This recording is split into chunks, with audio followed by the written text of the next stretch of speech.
네.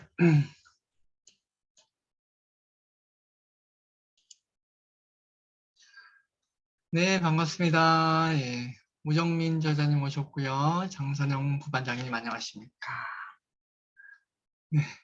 홍해땅 정미숙 소장님 일찍부터 대기하고 계십니다. 예. 잠시만요. 공동 호스트 몇 분 좀 해드리고요.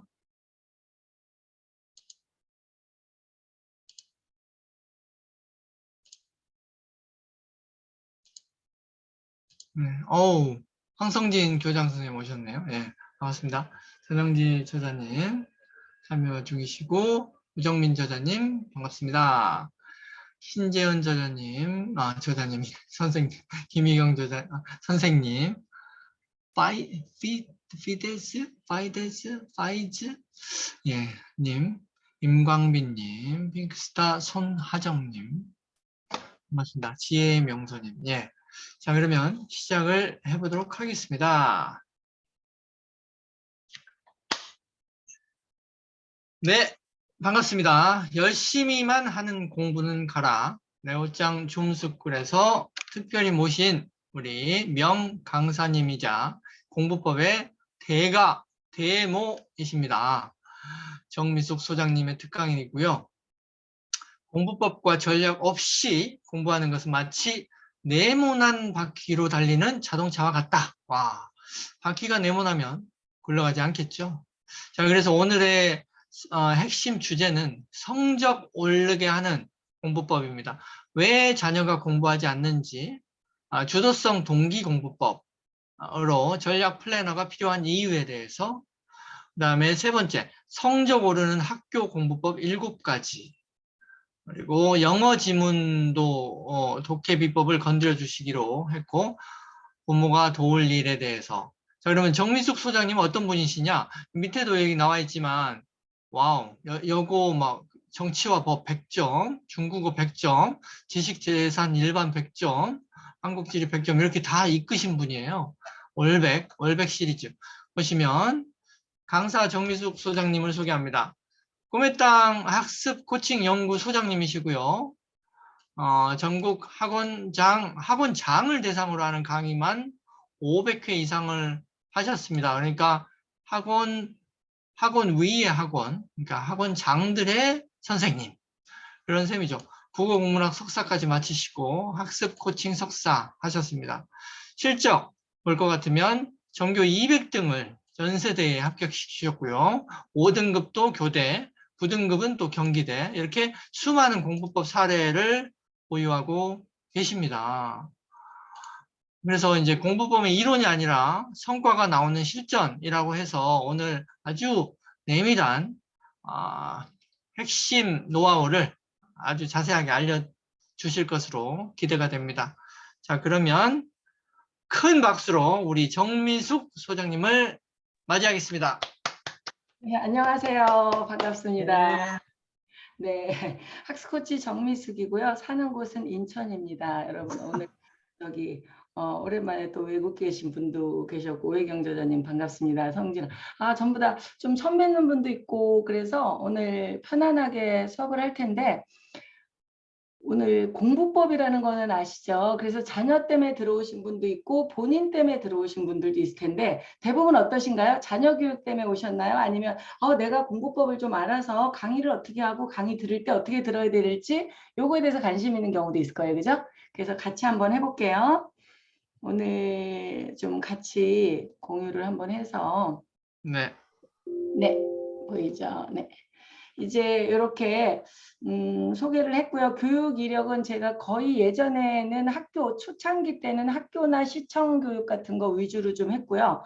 그 다음에 그 이후에 이제 학원장들 교육을 했는데 예전에 이렇게 300명, 500명 모아놓고 교육을 좀 했잖아요. 그래서 되게 하다가 이제 요즘 코로나 때문에 소그룹으로 하거나 이렇게 줌으로 교육을 줌으로 다른 학원들 또는 다른 센터들 같이 줌으로 캠프를 한다거나 이렇게 요즘 캠프 방법도 많이 바뀌었죠. 한꺼번에 막 와서 하는 캠프보다는 코로나 요즘 또 더 심해졌잖아요. 전주부터 갑자기 너무 심해져가지고 이렇게 이제 줌 캠프도 굉장히 많이 하고 있습니다. 그래서 제가 이걸 보여드린 이유는 그래도 오랫동안 아이들을 지도하고 큰 강의, 작은 강의 또 개인 코칭 전부 다 하기 때문에 여러분들이 조금 제가 하는 내용 중에 좀 받을 만한 것들이 좀 있을 거다 이렇게 생각을 하시고 들어가시면 됩니다. 여러분 오늘 방에 대해서 할 텐데요. 방이라는 게 뭐냐면 구조거든요. 구조에 대해서 공부할 텐데 머릿속에 오늘 기록하시려고 하는 분들은 기록을 하지 마시고요. 머릿속에 제가 지금 말하는 대로 모든 자녀들이 노트 정리 잘하고 그러지 않거든요. 귀찮잖아요, 아이들은. 그래서 여러분들이 노트 정리를 잘하는 자녀가 공부를 잘하는 게 아닌 거를 많이 아실 거예요. 그래서 오늘은 노트 정리 하시지 마시고 제가 이 파일을 다 드릴 거거든요. 제 강의 파일하고 그다음에 실전 연습 파일하고 다 드릴 거니까 머릿속에 정리를 좀 하시면 되게 좋을 것 같아요. 그래서 머릿속 정리합니다. 오늘 4가지를 갈 텐데요. 요 4가지 공부가 그대로 머릿속에 들어가시면 돼요. 요게 방이에요. 요 방, 안방, 걷는 방, 뭐 주방, 화장실 이런 것들을 여러분 머릿속에 정리하는 거거든요. 그래서 자, 첫 번째 제가 진행을 요거를 좀 따로 뺄게요. 네. 여러분이 안 보이네요. 제가 전체 갤러리를 보겠습니다. 네. 여러분 머릿속에 4가지 방을 오늘 성적으로는 공부법이잖아요. 그죠? 4가지 방에 대해서 1, 2, 3부를 가볍게 하고 4부에서 여러분하고 같이 직접 해볼 거예요. 교재를 가지고. 일반 교재에서 머릿속에 들어와. 첫째는 우리 아이가 왜 공부 안 하는 이유가 뭔가. 첫째, 머릿속에 들어가셨죠? 둘째는 독해가 다 같은가? 독해 못하면 수학도 못하고 독해력이 부족하면 우리 아이는 인생이 망할 것처럼 막 독해 회사들 뭐 아니면 뭐 그 논술 회사들이 막 사기를 치는데 독해가 도대체 뭐고 독해력이 도대체 뭐야? 이거에 대해서 제대로 알아나가는 과정을 같이 보고요. 세 번째가 뭐냐면 자아결정성하고 플래너. 우리가 그림 같은 플래너 되게 멋있잖아요. 아이들이 플래너 쓰고 막 하는 거 보면 막 부럽죠. 근데 이 플래너를 쓰려면 어떻게 써야 되는지 요거를 한번 해볼 거고 마지막에 이제 진짜 성적으로는 10초 공부법. 학교에서 10초만 노력하면 우리 아이들이 성적이 막 오른다는데 어떻게 10초, 20초 가지고 성적이 오르지? 예복스, 에빙하우스 앱이 이런 것들 다 무시하고 우리 아이가 10초, 20초만 학교 수업에서 또는 교과서 읽고 집에서나 학원에서 공부할 때 다른 아이들보다 10초만 더 더 시간 투자하는 것도 아니에요. 그랬을 때 어떻게 할 수 있나요? 실전을 해보실 거거든요. 자, 들어가 볼까요, 여러분? 소리 켜주시고요. 첫째 뭐 한다 그랬죠? 기억나시나요? 소리 공부 우정님 안 하는 이유는 공부를 안 하는 이유 왜 공부 안 하는 거야 우리 아이가? 둘째요. 독해는 뭘까? 여러분이 제일 궁금한 독해력이 도대체 뭐야? 리터러시가 도대체 뭐야? 독해력이 뭐야? 세 번째가 뭐였죠? 여러분도 잘 안 되는 거. 플래너 쓰기. 플래너. 플래너, 그림 같은 플래너. 제가 아이들 그림 같은 플래너를 이따 보여드리고 그 아이들은 왜 쓰게 됐고 왜 지속하는지를 아시게 될 거예요. 네 번째 우리가 직접 입을 열고 하는 게 뭐라 했죠? 10초 공부법. 10초 공부법. 네, 10초 공부법. 성적이 왜 옆집 아이는 뭐 열심히 노는 것 같은데 걔는 전교권을 들고 우리 아이는 밤에 늦게까지 공부하는데 성적이 안 오르는 거야. 거기에 비밀은 10초 수업할 때 또는 교과서 읽을 때 자기 공부할 때 10초 동안 뭘 하나 이거를 쭉 5가지를 여러분하고 같이 하겠습니다.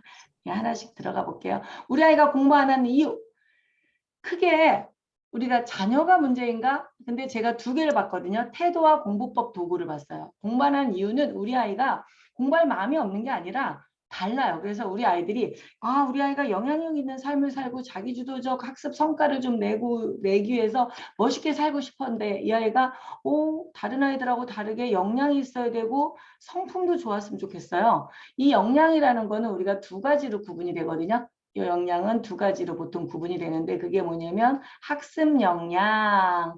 대학에서 보는 거예요. 대학에서만 보지 않고 취업에서도 보고 여러분하고 저하고 혹시 서로 관계를 맺는다거나 할 때도 필요하겠죠. 그 다음에 또 하나가 진로 역량 이렇게 들어가겠죠.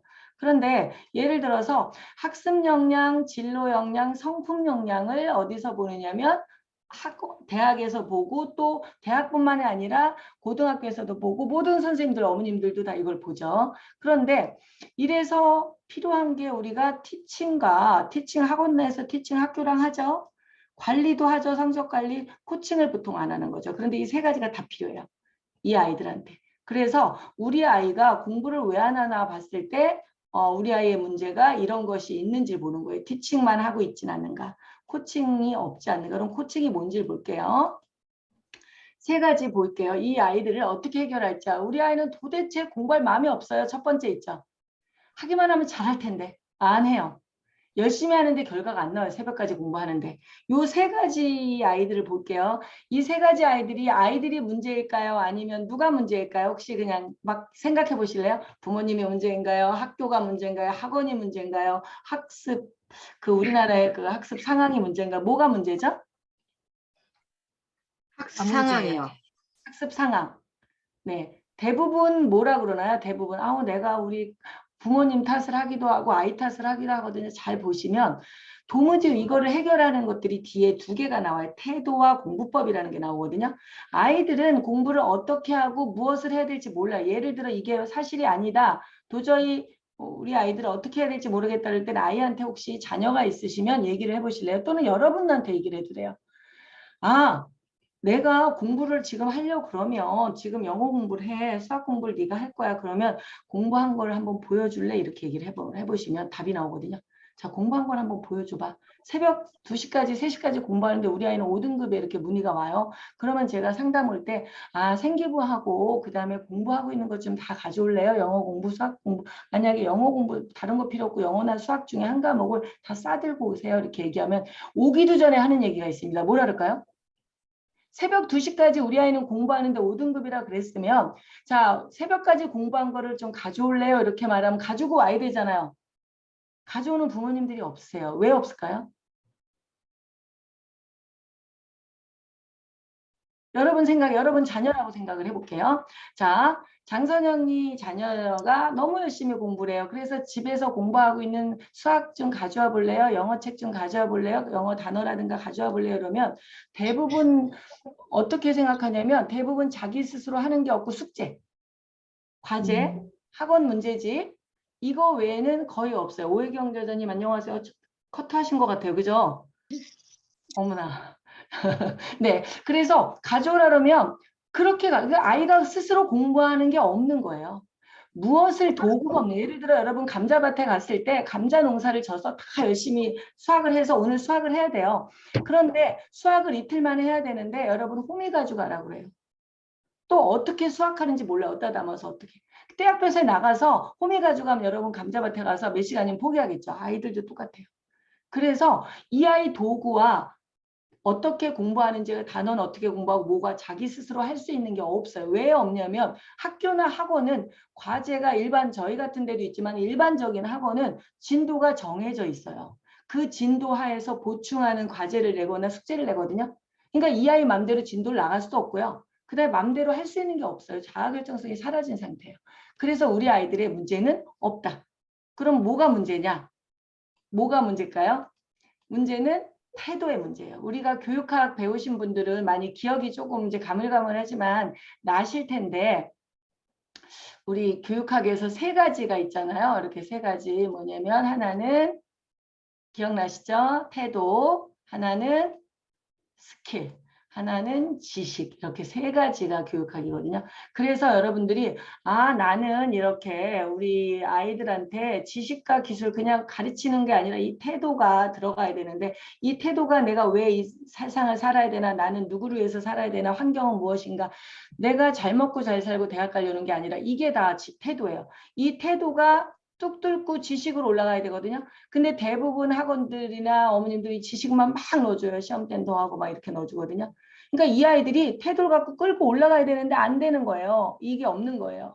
그래서 아이들이 자기 대학 잘 가려고 시험 잘 보려고 공부하는 아이들은 오래 못 가요. 영상을 이따 보여드리겠지만 아이들은 내가 성적에 대한 그걸 떠나서 자기가 뭔가 최선을 다하고 왜 공부해야 되는지 알아야 되거든요. 근데 이렇게 가는 게 이제 이렇게 들어가는 거예요. 이렇게. 이 태도가 그래서 아이들한테 한번 물어보시는 게 되게 좋아요. 넌 왜 공부하니? 우리한테도 물어보시면 돼요. 여러분한테도 나는 왜 공부하지? 나는 왜 이렇게 밤에 주말에 여러분은 왜 와서 공부하나요?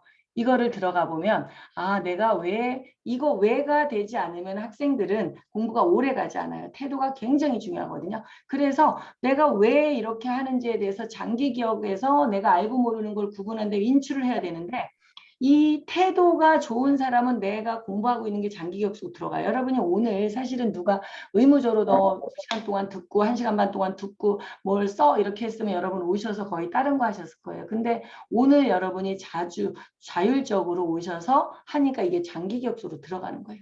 그래서 우리 아이들은 이런 것들이 이건 좀 다음에 할게요. 기억에서 우리 아이들이 왜 장기 기억 속으로 안 들어가고 문제가 있는가?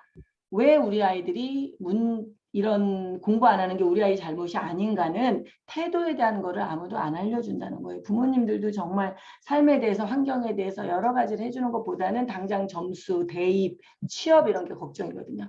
그래서 우리가 이게 우리 학습에서 뇌는 왜 저항을 하냐면 머릿속에도 우리 뇌는 누가 시키는 걸 싫어해요. 그런데 우리 아이들의 삶은 과제와 학교 생활, 학원 생활 다 시키는 거거든요. 그래서 태도 자체가 안 돼 있는 거예요. 그래서 영상을 하나 보시면서 여기서 뭘 보시냐면 이 친구들이 하는 말 중에 대학 잘 가고 점수를 내야지가 아니라 다른 얘기를 합니다. 이 친구는 전교 거의 꼴찌에서 200등에서 중3 때 센터에 들어와서 코칭을 받고 전교 1등으로 들어가고 연대에 들어간 친구고요. 볼게요.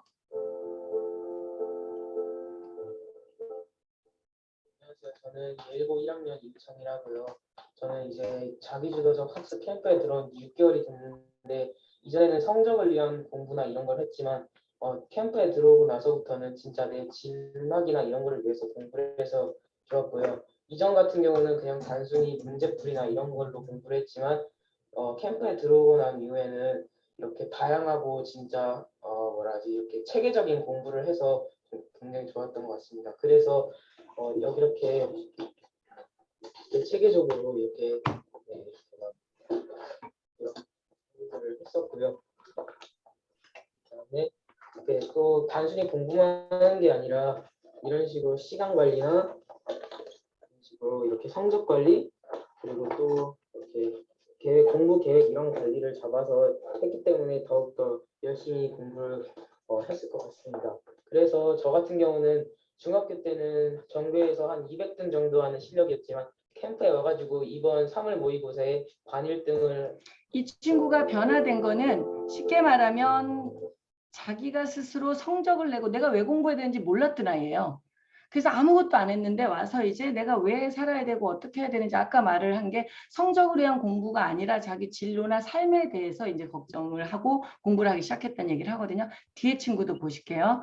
이 친구는 중학교 2학년 때 이게 영상이고 아까 거는 고1 때 영상이고요. 이 친구는 지금 서울교대 2학년에 다니고 있거든요. 그래서 얘가 중학교 2학년 때 이 아이 하는 말 속에 있는 말이 성적을 위한 공부는 벗어버리고란 말 합니다. 모든 아이들이 그 태도가 바뀌면 나는 성적 내려고 대학 잘 가려고 하는 공부에서 바뀝니다.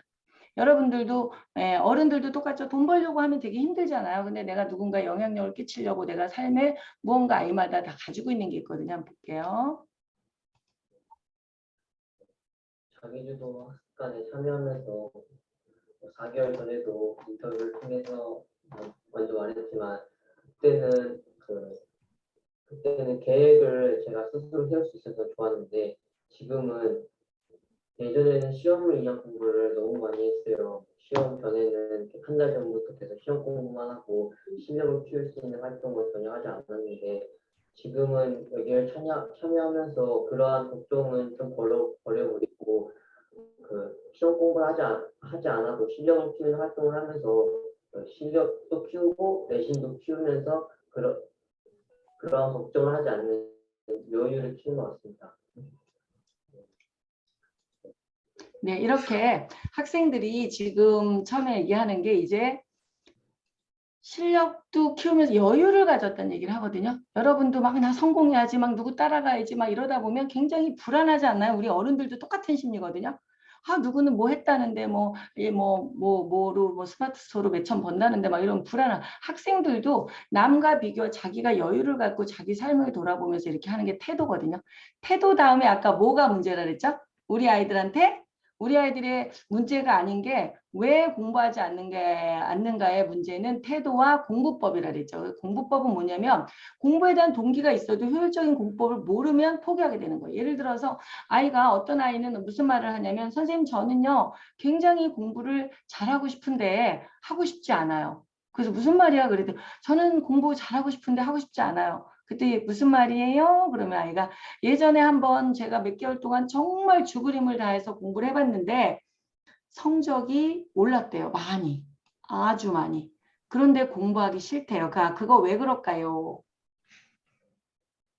여러분 생각해서 공부를 진짜 열심히 해서 성적이 올랐으면 우리 기본적인 상식은 예, 굉장히 성적 올랐으니까 한번 해야 되지 않아요? 그죠? 쾌감이 있으니까 우리는 왜 성과를 보면 할 수 있다 그러잖아요. 근데 이 친구들이 많은 아이들이 그래요. 가고나 특목고 떨어진 아이들이 이 경우거든요. 그 떨어진 아이들이 계속 딴 데 가서 잘하는 경우도 있지만 다 포기하는 경우 아이들이 많아요.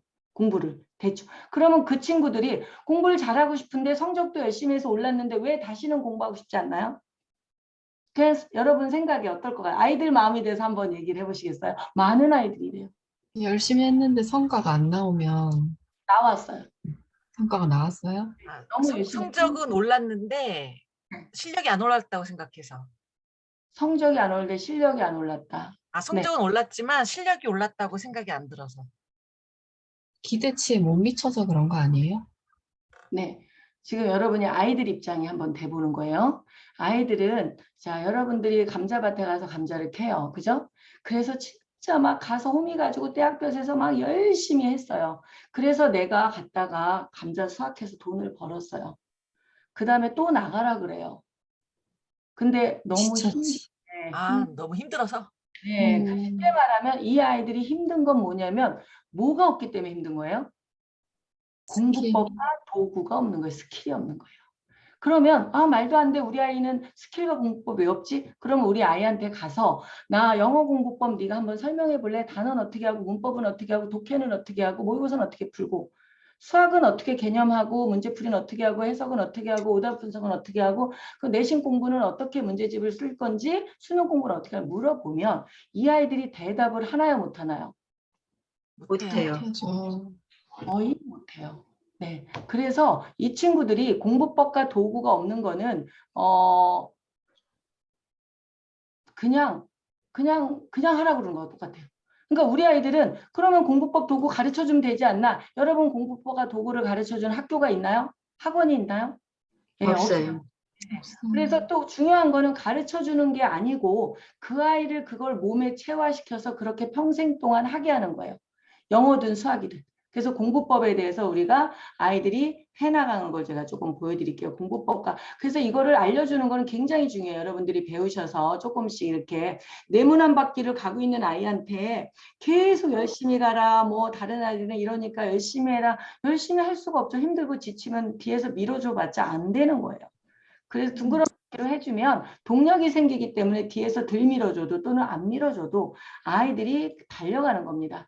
너무너무 이거는 차이가 많이 나거든요. 그래서 이렇게 바퀴로 바꿔야 돼요. 그럼 국어 공부법 있고 사회과학 있고 영어 공부법 있고 수학 있고 학교 공부법, 시험 공부법, 내신 공부법, 수능 공부법이 다 존재해요. 그럼 이걸 다 어떻게 해? 그렇게 걱정하시는데 너무나 쉬워요, 아이들한테는. 그래서 하나 예를 제가 보여드릴 건데 독해.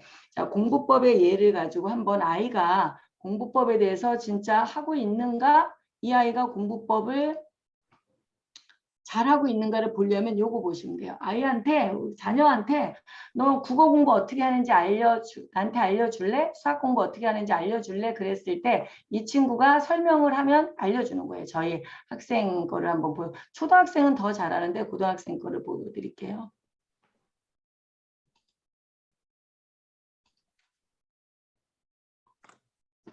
이 친구들이 이렇게 보면 플래너도 있고 이렇게 플래너도 있다 보실 텐데 공부도 이렇게 여러 가지 방법으로 요즘들 하고 이렇게 비문학 지문 분석법 있다. 이거 알려드릴 거예요. 독해 분석법. 이렇게 수업 자료 이렇게 모든 문제집을 전부 다 같은 방법으로 이렇게 풀고 있기 때문에 이 친구들이 공부하는 것들은 전부 다 이렇게 들어간다고 치고 제가 공부법 이 친구가 너 영어 공부법 좀 설명해 볼래? 그랬을 때 이 친구가 자기가 영어 교재를 가지고 설명을 하는 걸 보여드릴게요. 네, 영어 공부법에 대해서 설명해 드리도록 하겠습니다.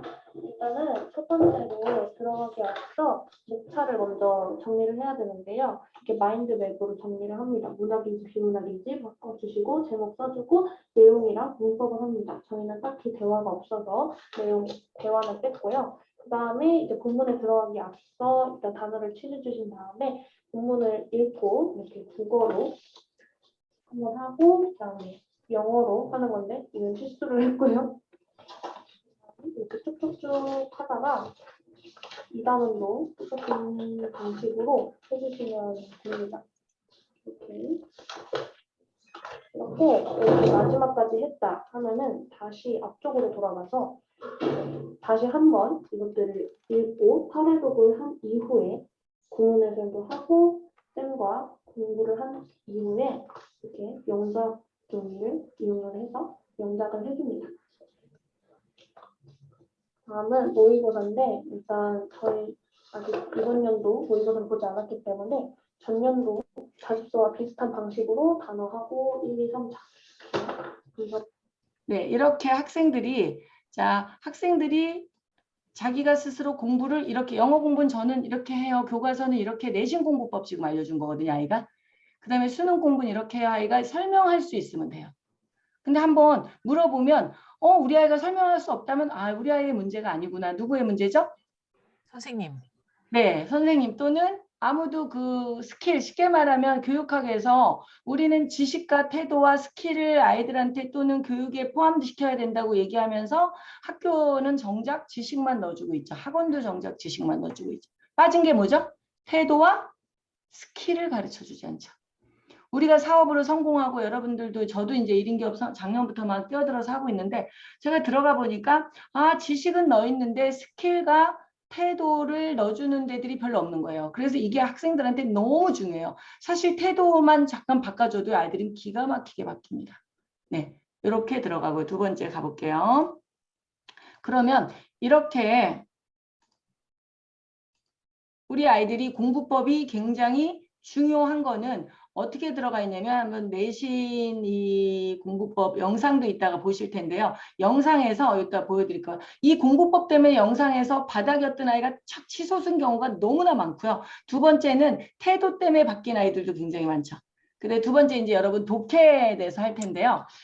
독해. 첫 번째, 우리 아이들이 태도나 공부법 때문에 문제가 있는 거지 우리 아이가 공부를 안 하려는 게 아니구나. 이렇게 좀 이해를 하시면 되고요. 두 번째 독해에 대해서 할 텐데 여러분 독해가 굉장히 불안하고 요즘 무서운 걸 독해라고 하거든요. 독해는 리터러시라고 그러는데 뭐 리터러시가 어떤 문해력? 어력 이런 건데 자 독해가 뭐라고 생각하나요? 여러분 되게 막 공포스럽죠. 독해력이 부족하면 뭐 한다. 매산비로 맨날 3개까지 지문 분석하라 이런 얘기 많이 듣잖아요. 그죠? 자 그런데 리터러시란 무엇인가를 우리가 보면 잘 말하고 누군가가 말을 굉장히 잘 하죠. 또는 누군가가 글을 굉장히 잘 써요. 그중에 제일 글이 잘 써 있는 게 교과서죠. 이렇게 쓰죠. 그런데 말한 거를 잘 듣고 쓴 거를 잘 읽어야 되는데 잘 말한다고 잘 듣고 잘 쓴다고 읽는 게 아니라 똑같이 선생님이 같은 교실에서 말을 똑같이 하고 같은 교과서로 했는데 어떤 친구는 50점 맞고 어떤 친구는 100점 맞는다는 얘기죠. 그러면 뭐가 문제인가요? 자, 우리는 송신자가 어떤 매체를 통해서 수신자한테 정보를 주죠. 이렇게 줘요. 주는데 이 주는 내용이 정보일 수도 있고 정서일 수도 있고 여러 가지일 수도 있어요. 통계일 수도 있고. 그러면 이렇게 들어간 아이들이 잠깐만요. 이렇게 들어가야 되는데 아이들은 소통이 안 된단 말이죠. 이렇게 수신자가 말하려고 하는 걸 송신자가 잘 받아들여야 되는데 모르겠어요. 소통, 커뮤니케이션이 안 되는 거예요. 자, 이게 왜 그런지를 볼게요. 이거는 이제 내용을 써놓은 거예요. 좀 나중에 읽으시라고. 자, 왜 이게 안 될까요? 소통이 왜 안 될까요? 우리가 보시면 소통이 왜 안 되는지 한번 볼게요. 우리 아이는 학교에서 되게 공부도 열심히 하고 뭐 책도 많이 읽었는데 국어 공부가 뭐 70점, 80점 나오고 100점이 안 나오고 우리 아이는 왜 그럴까요? 책을 많이 안 읽어서 뭐 독해력이 부족해서 자, 여러분 여기서 한번 우리가 아까 처음에 우리 아이가 왜 공부를 안 하는가를 했고 이번에 독해력이 도대체 뭐야? 그 괴물 같은 독해력이 뭐야? 사람의 방송을 들었는데 어떤 사람이 제 강의를 들었어요. 그런데 우정민 대표님께서 강의 끝나고 나서 우정민 대표님 그 강의 들으셨죠? 저한테 설명 좀 해주시겠어요? 그러면 뭐라 그러죠 보통? 처음부터 기억이 안 끝까지 나요. 예, 생각이 안 나거나 설명을 다 하는 게 아니라 중간중간 생각이 나시는 경우 많잖아요. 그게 왜 그러냐면 아이들이요. 리터러시라는 거는 우리가 잘 읽고 교과서에 있는 걸 잘 읽고 이해하는 걸 독해력이라 그러죠. 그죠? 그 다음에 요즘은 읽는 것보다는 보통 듣잖아요. 그죠? 자, 듣고 이해하는 걸 뭐라 그러죠? 청해력이라 그러죠. 그죠? 그 다음에 글을 전체적으로 뭉뚱그려서 또 문해력이라고도 요즘 그러죠. 또 리터러시는 이런 글뿐만이 아니라 미디어라든가 기계라든가 모든 걸 합쳐서 그렇게 소통하는 능력을 또 리터러시라고 해요. 근데 여러분들이 독해력 그러면 자 독해력이라고 그냥 볼게요. 청해력, 독해력 합쳐서 제가 시를 시험에 냈어요. 그 다음에 대화글을 냈어요. 여러분. 또는 비문학 지문을 냈어요. 독해 방법이 같은가요? 여러분? 달라요. 다르죠. 그런데 여러분의 머릿속에 독해는 다 뭐가 들어가 있죠? 문해력? 그렇죠. 문해력. 그중에 비문학 문해력 들어가 있죠. 그런데 여러분 초등학교, 중학교 영어 교재 지문과 국어 교재 지문을 보면 비문학은 몇 프로 안 돼요. 뭐가 맞나요? 문학, 네, 문학, 소설, 스토리. 스토리, 또 대화글이 많아요. 그런데 아무도 이거를 가르쳐 주지 않아요. 소설을 쓰려면 여러분 소설 쓸 때, 시 쓸 때, 비문학 쓸 때 완전히 다르죠. 저는 오늘 이거를 PT 만들 때 비문학이잖아요. 그죠? 성적으로는 공부법에서 첫째, 둘째, 셋째, 넷째, 뭐한째 이렇게 만들잖아요. 근데 소설을 만들 때 제가 지금 만든 것처럼 만들면 큰일 나죠. 쓸 때부터가 달라요. 태생이 달라요. 소설의 태생과 시의 태생은 완전히 다르거든요. 그리고 비문학의 태생이 달라요. 화법의 태생이 달라요. 요 그림 도형을 이해하시면 여러분들이 우리 아이들이 독해력이 내가 알고 있던 독해력이 아니구나. 비문학 지문만 잘한다고 우리 아이가 점수가 잘 나오는 게 아니구나. 여러분 수능 모의고사에서 뭐가 나오죠? 문학하고 비문학해서 70%, 75% 나오고요. 문학, 비문학 합쳐서 반반. 그 다음에 화법장, 화작하고 언매 중에서 25%가 나와요. 그러면 비문학만 잘한다고 되는 것도 아니고 문학만 잘한다고 되는 것도 아니거든요. 그래서 문학에 우리가 그동안 보았던 우리가 글을 많이 또 작가님들도 많이 계시잖아요. 글을 갖고 한번 해볼게요. 글을 가지고 우리가 들어가서 하면 제일 먼저 국어를 볼게요. 국어 아니라 뭐 영어도 마찬가지예요. 영어. 자, 이 언어를 봤을 때 언어. 자, 크게 문학과 비문학으로 나뉩니다. 한번 같이 따라 볼까요? 시작. 문학과 비문학으로 나뉩니다. 비문학으로 문학과 비문학. 나뉜다. 이 분류 기준은 기억나실 거예요. 문학이 되려면 세 가지가 있습니다. 교훈, 감동, 재미. 나머지는 다 비문학이에요. 비문학은 목적이 달라요. 자, 문학은 세상에 네 가지뿐이 없어요. 영어든 국어든 똑같아요. 서정문학, 정서를 펼친 것이, 시간의 순서에 따라 사건을 전개해서 서사문학, 소설, 극문학, 무대 올리는 거, 시나리오, 희곡, 교훈을 주는 서술, 수필. 여러분 많이 쓰시는 게 수필이죠. 오해경 저자님 쓰시는 게 약간 수필 스타일이죠. 이렇게 수필. 그러면 이게 영어에서 봤을 때는 시는 안 나오고요. 서사문학과 교술문학이 많이 나오고 비문학이 나와요.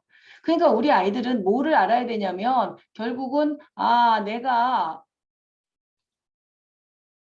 서사문학을 어떻게 쓰고 분석하는지 교술문학이 어떻게 쓰고 분석하는지 쓰는 거 몰라도 돼요 사실은. 근데 써보면 더 좋죠. 비문학은 어떻게 분석하는지. 근데 얘를 말로 하면 뭐냐면 말로 하면 말하는 방법이 화법이에요. 글 쓰는 과정이 작문의 과정이에요. 글의 내용을 구성하고 주제 정하고 내용 개요 쓰고 쓰고 고쳐 쓰고 이 작문 지금 우리가 글쓰기 과정 배우는 게 작문 과정이죠. 화법 과정이 아니라. 그리고 이걸 화작이라 해요. 화작. 고등학교 3학년 때 배우는 화작, 화법과 작문. 얘는 문법에 맞아야 되죠. 그래서 이건 언어와 매체라는 책으로 나오죠. 고등학교 때. 그래서 자 우리가 크게 보면 국어에서 문학과 비문학 중에 시, 수필, 비문학, 화법 방법을 전부 다 알아야 된다는 얘기예요. 완전 다르지 않아요? 그죠? 그래서 이거를 다른데 다르다는 생각 없이 그냥 계속 같이 하니까 우리들은 어떻게 되죠? 같이 하니까 잠깐만요. 네. 그냥 다 뭉뚱그려 있는 거 아이들한테는. 이게 소설은 이렇게 분석해, 비문학은 이렇게 분석해 얘기를 안 하니까 아이들은 머릿속에 완전히 막 섞여 있는 거예요. 뭐 섞여 있는 게 뭔지 알죠? 안방에 칼 들어가 있고 뭐 이불 들어가 있고 그다음에 주방 용품이 다 들어가 있고 화장실 용품 들어가 있는 게 섞여 있는 거예요. 그래서 결국은 글 종류별 다르다. 그럼 우리가 비문학글을 볼게요. 비문학 하나를 보면 비문학은 우리가 보면 영어든 수학, 국어든 똑같아요. 단어가 문장이 되고 문장이 문단이 되고 문장이 삼중 구조가 되고 글이 이해가 됩니다. 예를 들어서 우리가 글을 보면 좀 이렇게 글이 이렇게 쏙 들어가서 이렇게 도입이 있고요. 쏙 들어가서 또 본문 1, 본문 2, 본문 3, 매진말 이런 식으로 정확하게 돼 있어요. 그래서 도입, 본문, 매진말 그래서 삼중 구조로 돼 있어요. 그래서 굉장히 간편해요. 아주 되게 하기가 좋거든요. 그런데 학생들은 이렇게 비문학 지문에 대한 거를 많이 배워요. 예, 이래서 예를 들어서 한번 볼게요. 비문학 지문이 어떻게 구성되어 있나 영어 지문에서 보여드릴게요. 삼중 구조. 네. 이렇게 도입, 본문, 매진말로 되어 있는데 글을 보면 이게 이제 이런 글이 있어요. 이렇게 새해 첫날에 이렇게 줄글로 되어 있는 걸 우리 아이들 머릿속에서 이렇게 정리를 할 수 있으면 되는 거예요. 본문 투, 본문, 매진말. 근데 가장 중요한 건 여기 핵심, 중심 문장을 쫙 지를 수 있어야 되거든요. 이거를 잡아내는 애들이 독해력이 엄청난 거예요. 그래서 책을 덮고도 이 내용을 이해하면 됩니다. 여러분이 이따 하실 거예요, 직접. 영어 지문도 마찬가지거든요. 이렇게 지문에서 이렇게 친절하게 도입 본문 매진말을 알려주진 않아요. 그런데 우리가 이렇게 해서 뺄 수 있어야 돼요. 근데 우리는 글을 쓰는 사람이면 또 이렇게 글도 써야 되죠. 도입에 뭐 들어가고 본문에 뭐 하고 매진말 어떻게 쓰겠다. 그래서 이렇게 정확하게 써야 돼서 구조화풋을 하면 학생들이 결과가 이렇게 놀라운 결과들이 일어나죠. 5, 1등급 참 보기 어렵죠. 이제 저희 같은 경우 영어 수학 코칭하는 학원인데 코칭하고 영수를 하는데 타 과목들도 전부 다 1등급을 가져온 아이들이 있는 이유는 이거는 가르쳐서 되는 건 아니에요.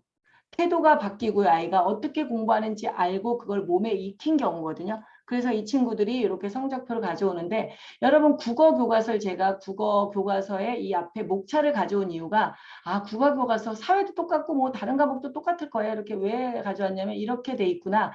여기에 보면 정신없다는 거 알 거예요. 시 있죠. 시, 소설, 수필 있고요. 여기 문법 있어요. 언어와 매체. 여기 설명문, 논설문 있어요. 여기 고전문학 있어요. 여기 화법 있어요. 책이 이렇게 정신없이 돼 있으니까 고등학교 2학년 되면 분리가 돼요. 문학, 독해, 그다음 언매, 화작 이렇게 분리가 되는데 고등학교 1학년까지는 이렇게 정신없이 분리가 되니까 이 아이들이 이걸 구분을 못해요. 그러니까 공부를 할 수가 없죠.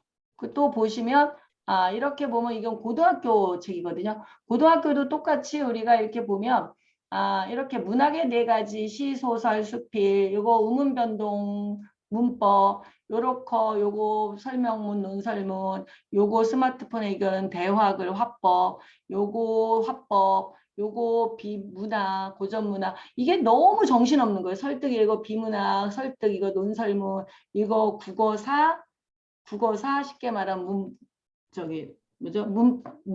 문법, 언어와 매체, 문법. 그러니까 이게 이렇게 들어가 있어요. 근데 이런 거를 분류해서 어떻게, 시는 어떻게 분석하고 소설은 어떻게 분석하고 아무도 안 알려주는 거예요. 그러니까 아이들은 계속 정신이 없고 누군가 알려주면 외워야 되는 거예요. 그 외우니까 아이들이 외우면 머릿속에 안 들어가죠. 그래서 열심히 공부해도 점수가 안 나오는 거예요. 우리 아이들 분석한 걸 좀 볼게요. 가볍게. 자, 이게 시는 화자를 분석하고 상징, 심상, 표현법을 분석하는 거거든요. 그래서 이렇게 보면 시는 이 내용들을 가지고 이렇게 아이들이 분석을 하죠. 시를 갖고 어떻게 분석하는지 아는 아이들이죠. 이렇게 분석을 하는 아이들은 국어 점수가 잘 나올 수밖에 없죠. 시인데 소설, 서사문학은 또 시하고 완전히 또 다르잖아요. 그래서 서사문학 분석법은 또 이렇게 우리가 글 쓸 때 소설 쓸 땐 시랑 다르죠. 소설 우리 만들어보자 그러면 인물 만들고 사건 만들고 배경 만들잖아요. 그래서 인물, 사건, 배경 이런 식으로 아이들이 분석을 하죠. 이렇게. 그리고 요거는 또 요즘 아이들은 이렇게 태블릿으로다도 많이 하더라고요. 네, 아이들이 태블릿으로 다 시 분석한 거. 이거 기본적인 골격만 알려주면 초등학교 2, 3학년 때 알려주거나 중학교 때 알려주거나 뭐 고등학교 1학년 때 알려주거나 언제 알려줘도 이게 죽을 때까지 갑니다. 왜냐면 기본적인 건 같잖아요. 제가 국어문과 나와서 저희 친구들이 학교 국어선생님, 학교 선생님들이 많은데 걔네들한테 제가 물어보요. 야, 국어 어떻게 가르쳐? 그럼 그냥 가르쳐. 틀이 없어요. 틀이. 그냥 어떤 잡서를 봐도 잡서마다 다 달라요. 그래 갈래, 화자, 상징 이런 식으로 해주는 데가 없고 다 그냥 종류 완전히 다 달라서 이 아이들은 그냥 학교 선생님이 해주는 거를 외우는 수밖에 없거든요. 선생님들이 시는 시의 기본적인 게 있잖아요. 그걸 알려주질 않는 거예요. 그래서 이렇게 들어간다고 보시면 돼요. 자, 그래 왜 공부법이 중요한지 제가 이 공부법이 시, 소설 다른 걸 보여주고 학생 얘기를 들어볼게요. 안녕하세요. 인천 세원고등학교 1학년 고진입니다. 들리나요? 네. 제가 중학교 때 처음 영어 공부를 시작할 때 성적이 영어가 60점이 안 나왔었는데 이번에 코멘다 학습으로 제가 고등학교 성적이 기말고사가 100점을 맞았어요. 그리고 성적뿐만 아니라 이 교육을 통해서 정말 제 실력이 향상된 것 같다는 생각이 들어요. 어떻게 공부했냐면 모국어 리딩이라는 게 있는데 모국어 리딩이 소리를 내서 읽으면서 바로바로 이해를 하는 리딩법인데 가서 구조 분석을 하고 글을 이해한 다음에 스피드 리딩을 반복을 하면 정말 그 글이 제 것이 된 것 같다는 생각이 들고 그 글에 나온 문장들이 제 머릿속에 입력이 돼서 다른 글을 읽을 때도 이게 활용이 돼서 정말 제 실력이 는 것 같은 기분이 들어요. 제 꿈이 외교관인데 그 외교관은 영어를 잘해야 되나요? 그 꿈에도 한 발짝 더 다가갈 수 있는 것 같아서 안녕하세요. 이 친구는 교대가 있고요. 지금 이 친구는 거의 꼴찌로 고등학교 1학년 초에 들어왔는데 그 코칭을 하면서 야구를 때려친 거예요. 야구를 때려친 건데 공부법을 그대로 받아들인 거예요. 우리가 아까 제가 지식하고 태도하고 스킬이 있다 그랬는데 이 친구는 오히려 공부법 때문에 생각도 바뀌고 태도가 바뀐 경우예요. 그래서 간호학과 지금 다니고 있습니다. 내용 보세요. 공부법이 얼마나 중요한가? 안녕하세요. 제가 야구를 그만두고 늦게 공부를 시작했는데 처음에는 공부를 몰라서 많이 힘들었지만 예를 들어 탐구는 교과서를 9번 읽는 공부법을 통해 점수가 많이 올랐고 다른 것들도 점점 올라가지고 여기 보시면 바닥이었던 아이가 생윤이 전교 2등을 한 거예요. 그래서 지금 간호학과가 있는데 이 친구 같은 경우는 다크서클도 엄청나게 보이잖아요. 그죠? 이게 왜냐면 야구 선수니까 체력이 좋은 거예요. 그리고 되게 좋은 게 있어요. 오히려 공부 애매하게 하는 애들보다 3등급, 2등, 3, 4등급 애들이 잘 안 바뀌어요. 8, 9등급 애들은 아무것도 없는 애들은 그대로 공부법을 좀 하거든요. 근데 우리가 어느 정도 있는 사람들이 사실은 성장하기 어려운 거하고 똑같아요. 그래서 학생들이 그대로 그 아이가 다크서클 생길 정도로 그대로 그 공법대로 하니까 영수는 한계가 있는데 탐구는 전교 2등에서 이 학교에서 저한테 코칭 좀 해달라고 연락이 왔는데 안 갔죠. 왜냐면 한두 번 해갖고 되질 않으니까 아이들이. 자, 일단 요렇게 그 학생들이 공부법이 중요하고 마지막에 이제 플래너인데요. 그죠? 플래너하고 여러분 해봐셔야 되는 게 있는데 플래너 굉장히 좋죠. 아이들이. 그죠? 플래너를 왜 우리가 안 쓸까 한번 고민을 해볼게요. 여러분 자녀들이 플래너를 왜 안 쓸 것 같은가요? 왜 플래너를 쓰면 좋은데 안 쓰나요? 쓸 줄 몰라서요. 귀찮아서. 어때서요? 정리를 못해서. 귀찮아서. 짜도 제대로 안 하니까. 여러 사람이 정리법을 몰라서. 방법을 몰라서. 네, 한번 볼게요. 아이들이 초등학교 아기들 초등부 있는 아이들 초등부 1학년도 여기 번호가 학년이에요. 이렇게 보시면 플래너 보이시죠? 이렇게. 그죠? 플래너 쓴 게 이렇게 보이시잖아요. 그러면 이 친구들은 왜 이렇게 와서 열심히 플래너를 쓰고 그 다음에 공부를 하는지를 한번 이유를 볼 거예요. 그러면 집에서 어떻게 하면 플래너를 쓸 수 있는지 답이 나올 거예요. 그래서 초등학교 3학년 거도 좀 볼게요. 제가 들어가 보면 플래너들이 있나 모르겠네. 네, 이렇게 플래너 있죠. 네, 이렇게 학생들마다 이렇게 플래너들. 네. 빨리빨리 안 열리나요? 네. 플래너들 이렇게 보이시죠? 그럼 중학교 아이들도 플래너를 잘 쓰는지 모든 아이들이 플래너를. 그러면 이 친구들이 이렇게 정신없이 플래너를 쓰고 막 오자마자 애기들 같은 경우도 엄청 많이 쓰거든요. 애기들도 초등학교 3학년 이렇게 막 정신없이 공부를 한단 말이에요. 자, 이 친구들이 안 한 것도 이렇게 있죠. 안 한 것도 있는데 대부분 한단 말이에요. 그래서 이 친구들이 와서 이렇게 정신없이 자기가 뭘 공부할지 하고 공부를 하는 이유가 뭔지를 우리는 따져가 봐야 되는 거예요. 그죠? 왜 이렇게 플래너를 쓸 수 있을까요? 여러분 이거는 제가 PT를 안 하고 그냥 알려드리려거든요. 이제 자료가 갈 거예요. 혹시 플래너 아까 여러 가지 이유가 나왔죠. 방법을 몰라서 또는 옆에 사람이 안 하니까 또 뭐 여러 가지가 있잖아요. 제가 첫 번째 꼽는 이유는 자기결정성의 결여예요. 자기결정성이 그 예전 소마 실험에서 데이비드 월신가 그 사람이 실험을 했는데 A라는 팀하고 B라는 팀을 했는데 A는 니네가 몇 분 동안 할 거고 무슨 퍼즐을 갖고 놀 건지를 결정하게 했어요. 걔네들이 10분 뭐 하겠다. B팀에는 똑같이 하는 거를 B팀에 똑같이 A팀에서 결정을 B팀이 알려준 거예요. 얘네들이 실험 시간이 딱 끝나고 수업이 끝나고 그 다음에 그 이후에 A팀은 계속 그걸 갖고 노는데 B팀은 딱 던진 거예요. 그게 자기결정성 이론이거든요. 그래서 여러분들이 첫째 제가 이 자료를 보여드리면 이 안에 그 내용이 나와 있기 때문에 여러분이 나중에 플래너 활용 요거 보시고 활용하시면 돼요. 자기결정성. 그래서 모든 아이들이 이렇게 심리학에 대해 이게 이제 퍼즐 실험이거든요. 근데 애들 입장에서 볼게요.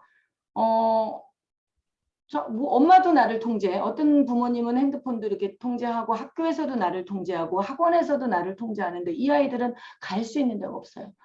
이 플래너가 의미가 없는 거예요. 플래너를 할 의미가 없는 거예요. 그러면 자 보니까 저는 그래도 되게 자유로워요. 저는 우리 아이들한테 좀 자유를 주는 것 같아. 이렇게 말씀하시는 분들이 계시거든요. 그런데 자유를 주는 부모님들을 가만히 봤을 때 우리가 스스로 가볼게요. 오늘 공부를 해야 돼요. 플래너 써야 돼요. 그럼 오늘 네가 뭐 할지 스스로 결정할 수 있는 틈이 있는 아이들이 있나요? 없나요? 우리 아기 있는 누가 있나요? 아이 어린아이 중학교, 초등학교, 고등부 다 해당됩니다.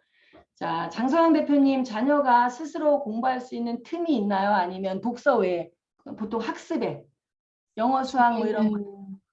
네, 애가 원하는 그 계획표를 짜서 자기가 스스로 하고 있어요. 그러면 그 학원이 플래너는 아니고. 따로 본인이 저게 지금 답이거든요. 내가 무진도예요. 진도가 없고 무과제. 과제가 없어야 돼요. 자, 오늘 무슨 반찬하고 뭐하고 남편이 할 때마다 남편만 뭐하고 그러면 여러분이 오늘 점심에 무슨 반찬, 저녁에 무슨 반찬 해놓으면 하기 싫죠. 학생들도 똑같거든요. 그래서 자기결정성은 무진도 무과제가 가장 좋아요.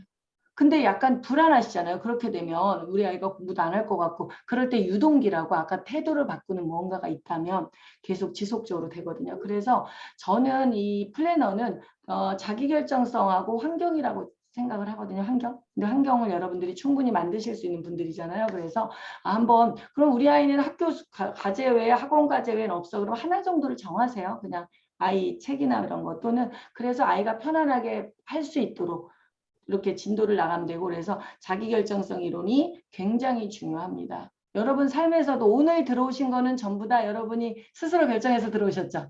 그죠? 네, 이제부터는 여러분 자 제가 세 가지를 가지고 한다고 했는데 자 기억나시나요? 머릿속에 이게 방이에요. 방. 오늘 방 공부를 하실 거거든요. 10초 공부법 들어갈 거예요. 자 여러분 첫 번째 뭐에 대해서 우리가 했죠? 왜 공부 안 하는지. 공부를 안 하는지 아이의 문제가 아니라 태도와 공부법 도구의 문제다. 그래서 이걸 첫 번째 갔고요. 그래서 그 안에 내용이 들어갔죠. 두 번째요. 독해력. 독해력이 도대체 뭐야? 우리를 무시무시하게 겁내게 하는 독해력을 알고 보니까 글의 종류별로 독해 방법이 다르고 글 쓰는 방법이 다르더라. 이 원리만 알면 아이들은 한 번 배워서 죽을 때까지 가는구나. 그래서 국어 공부도 걱정을 안 하는구나. 이렇게 생각하시면 되고요. 세 번째가 플래너. 플래너. 마지막에 우리가 뭐 한다 그랬죠? 10초 공부법. 네, 10초 공부법. 여러분 10초 공부법 때는 마이크를 여시고 같이 하셔야 돼요. 지금 여러분 방들이 들어왔죠? 머릿속에 들어왔죠? 학생들이 공부할 때 이 개념이나 방을 정리해주지 않고 막 공부하면은 다 섞여서 나중에 빼질 못해요.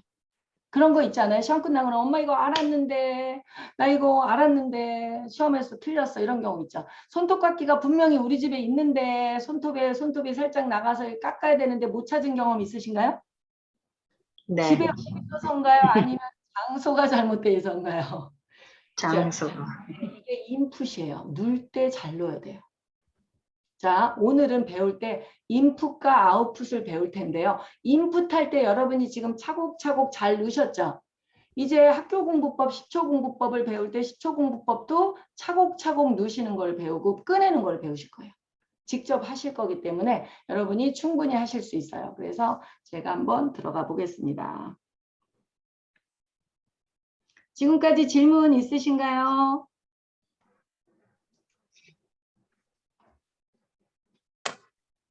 없으신가요? 네. 네. 이게 여러분 강의 들을 때나 또는 책 읽을 때 있잖아요. 책 읽을 때도 똑같이 해당되는 거기 때문에 지금 보겠습니다. 여러분 제가 지금 말을 하는 거를 머릿속에 또 이렇게 방을 넣어주세요. 인생의 방처럼. 방은 되게 중요해요. 우리 이제 제가 공부의 방도 중요하죠. 인생의 방도 중요하거든요. 제가 예전에는 일을 너무 좋아해서 이 일 외에는 말하는 게 없었어요. 친구들 만나도 그렇고 아는 사람 만나도. 근데 어느 날 저희 딸이 아팠어요. 5년 전에. 심각하게 아픈 병이 와서 그때 제가 딱 깨달은 게 있어요. 나는 공부할 때는 공부의 방, 목차 막 이런 거 얘기하면서 내 인생에는 정작 방이 없었구나.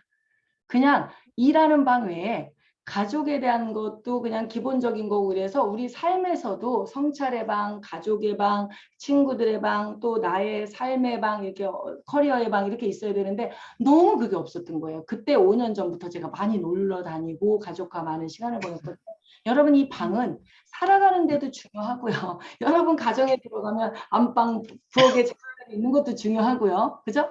그렇게 방을 만들어 놨으면 그 자리에 맞는 물건을 채우는 게 중요하죠. 이게 인풋이에요. 인풋 볼게요. 자, 제일 먼저 목차 공부법 한번 얘기해 주실래요? 이건 다 외우셔야 돼요. 자, 시작. 목차. 공부법. 두 번째요. 학습 목표 공부법. 학습 목표 공부법, 네, 학습 목표 공부법 다음에 수업 10초 공부법. 수업 10초 공부법, 네, 그 다음에 수업 집중법. 수업 집중법, 네, 마지막에 아웃풋. 인풋보다 아웃풋, 인풋 후에 아웃풋, 장기 기억 아웃풋 이렇게 5가지 갈 거예요. 기억을 하시는 게 가장 좋은데 이 기억을 우리는 다 못해 이렇게 말씀을 하시지만 사실은 다 기억할 수 있거든요. 자, 다시 한번 갈게요. 여러분 제가 목차 공부법만 할 테니까 5가지 같이 가주세요. 머릿속에 방 만드시는 거예요 지금. 큰 방 안에 다시 4번째 방 안에 방 만드는 거예요. 개요 짜기, 마인드맵 뭐 여러 가지 방법으로 빌리는 거예요. 저는 그냥 방이라 그래요. 방. 자 갑니다. 자 시작. 목차 공부법. 공부법, 네. 학습 목표 학습 공부법, 목표 공부법, 수업 10초 공부법, 공부법, 수업 집중법 집중법, 공부법, 마지막에 장기 아웃풋. 기억 아웃풋 공부법. 여러분 방을 만들었으니까 그 방 안에 있는 내용을 머릿속에 두세요. 메모 안 하셔도 돼요. 이게 메모에서 아주 간단한 것들도 학교에서도 이렇게 선생님들이 설명을 하면 아이들이 머릿속에 누우면 되는 거를 막 메모한다고 나중에 메모한 걸 물어보면 하나도 모르는 경우 있거든요. 그래서 여러분들 머릿속에 정리하시면 이따 다 이해하실 수 있어요. 이 내용을요. 자, 목차 공부법 갑니다. 목차 공부법은 우리 아이들이 공부할 때 너 어디 공부하고 있니? 그러면 이 친구들은 잘 모르겠는데요. 그리고 어딜 여냐면 막 교과서를 열어요. 그래서 어디 공부하고 있는지 체크하거든요. 근데 머리가 좋거나 공부를 잘하는 아이들은 어디를 열죠? 목차. 목차를 열어요. 잘 관찰해 보시면요. 다릅니다. 우리 삶에서도 삶의 큰 계율을 갖고 사는 사람하고 당장 오늘 열심히 살고 막 이런 사람하고 다르죠. 난 이런 계획을 가지고 이렇게 살 거야 이렇게. 그게 목차예요. 내가 이번에는 뭐하고 1년 후에는 뭐하고 이런 것들이요. 자 볼게요. 목차 공부법은 우리 아이들이 학교에서 하는 교재, 학원에서 하는 교재, 집에서 하는 교재 모든 교재 앞에 목차가 없는 건 없어요. 여러분이 읽는 어떤 자기계발서, 수필집 모두가 목차가 있죠. 자, 목차해 가지고 어떻게 공부하냐면 처음에 학교에서 나가고 있는 거를 체크하는 거예요. 이렇게. 제일 먼저 학교에서 어디 나갔니? 이렇게 좀 제가 확대를 좀 할게요. 잘 안 보이시죠? 학교에서 나가는 데가 여기까지. 네, 이렇게 나갔어요. 학교 이렇게 체크하시면 돼요.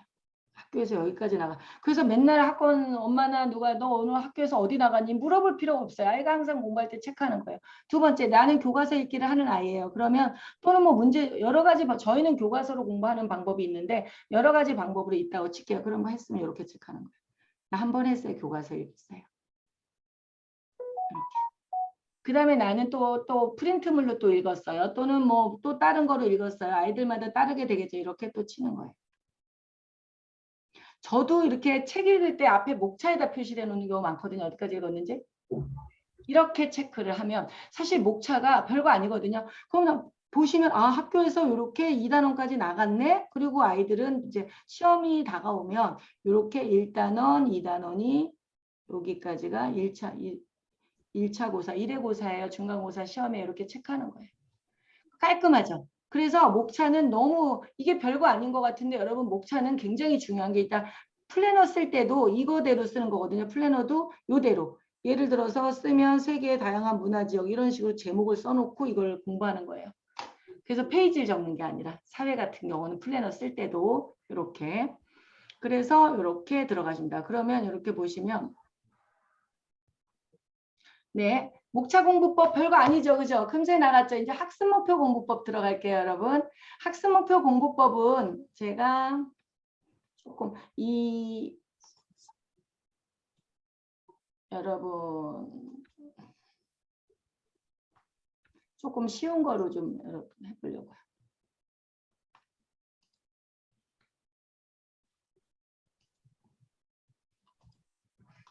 여러분한테 후기 쓰시면 드린다는 게 이거거든요. 그래서 제가 지금 강의하는 거랑 약간 다를 거예요. 왜 다르냐면 좀 더 자세히 여러분한테 드리는 건 조금 자세히 드려요. 왜 하냐면 이렇게 보시면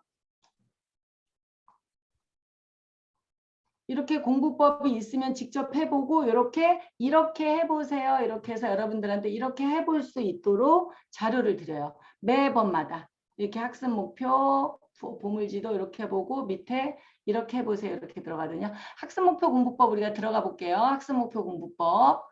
자, 이렇게 뭐든 이렇게 보시면 여기 보면 학습 목표가 없는 게 있어요. 있는 거 없는 걸 보여드리고 우리의 자습서를 봤는데 교과서를 봤는데 학습 목표가 없어. 거의 20% 10%는 없고 80%가 있는데 없는 경우는 제목으로 보시면 돼요. 볼게요. 여러분 보이시죠? 요 밑에 기후와 생활 모습 밑에 이렇게 3개가 있죠. 이게 학습 목표거든요. 이렇게.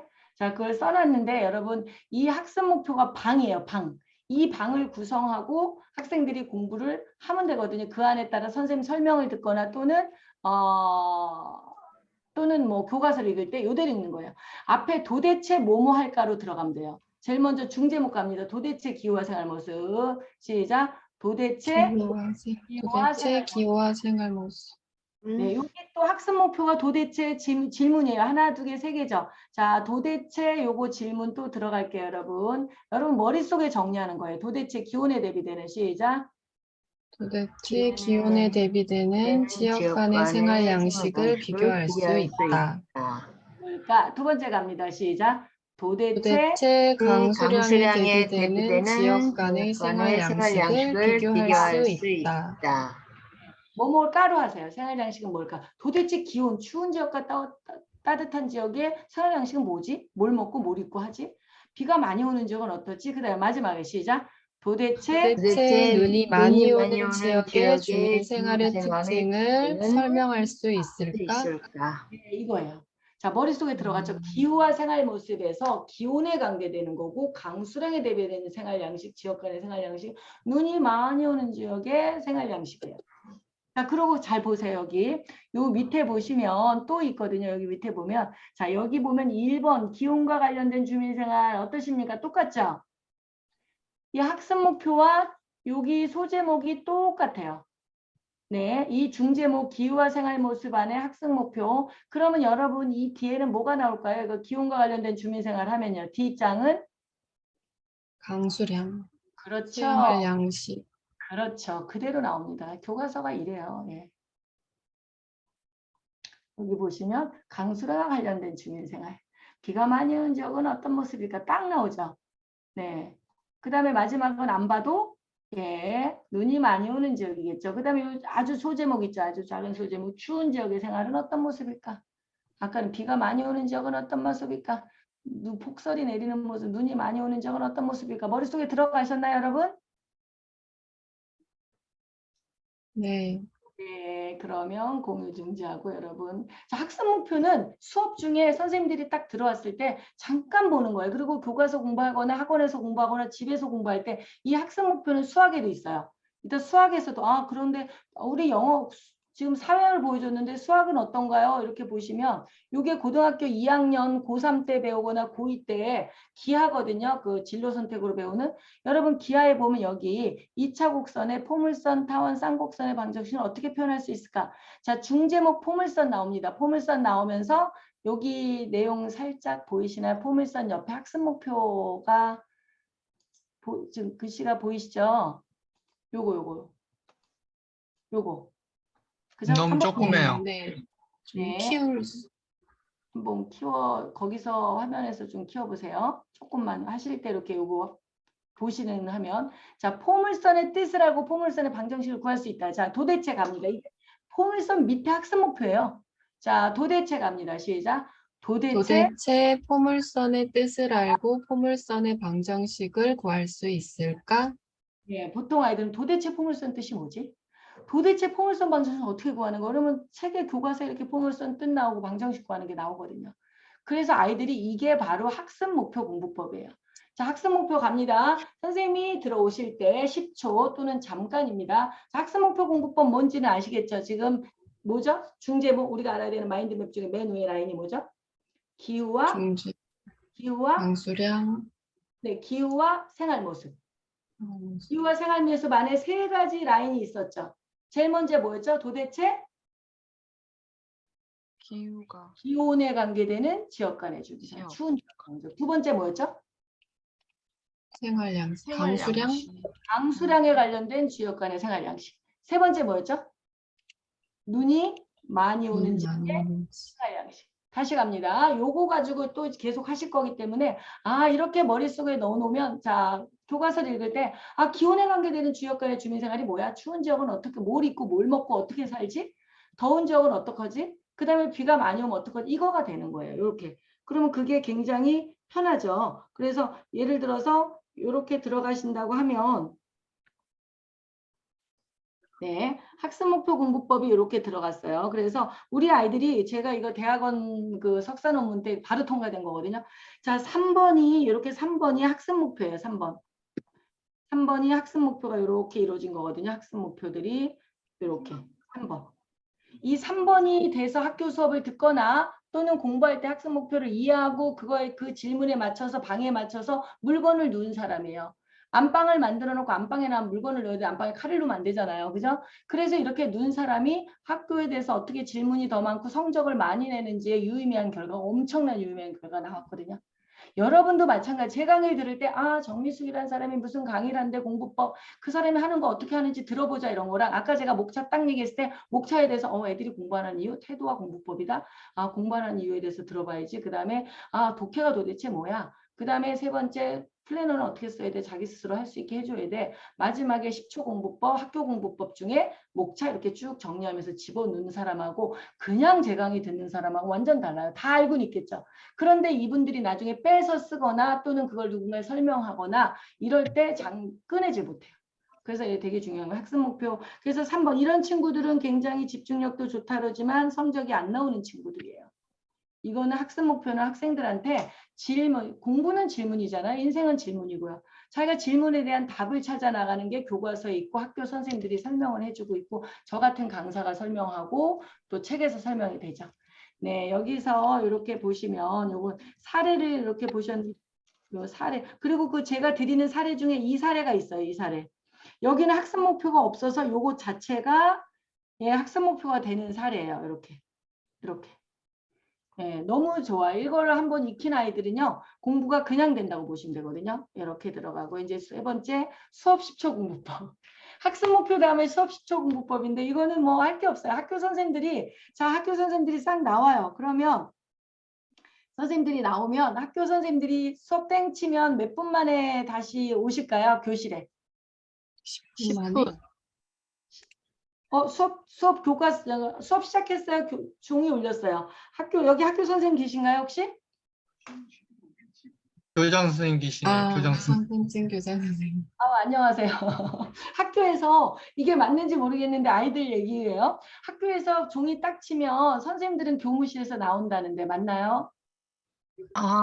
초등학교라 담임제기 때문에 항상 아이들하고 사제 동행이죠. 중학교, 고등학교 아이들은 교무실에서 땡 치면 교무실과 가까운 애들은 바로 들어오는데 교무실과 교실이 먼 아이들은 3분에서 5분 걸린대요. 이게 그러니까 아이들이 그동안 막 노는 거예요. 놀다가 선생님 들어오면 그럼 잠깐 뭐 인사하고 막 이럴 동안 아이들은 10초 동안 뭘 생각하냐면 아까 거 보는 거예요. 아까 보신 거 알죠? 볼까요?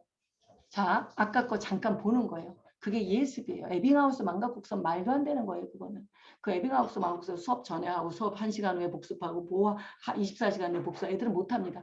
이게 머릿속에 이 방만 만들어 놓고 공부하면 자 선생님이 들어왔어요. 그러면 어제 거 잠깐 보고 오늘 거를 보는데 아까 여러분 말로 해주세요. 자 시작. 기후와 모습. 다시 한번요. 시작. 기후와 생활 모습.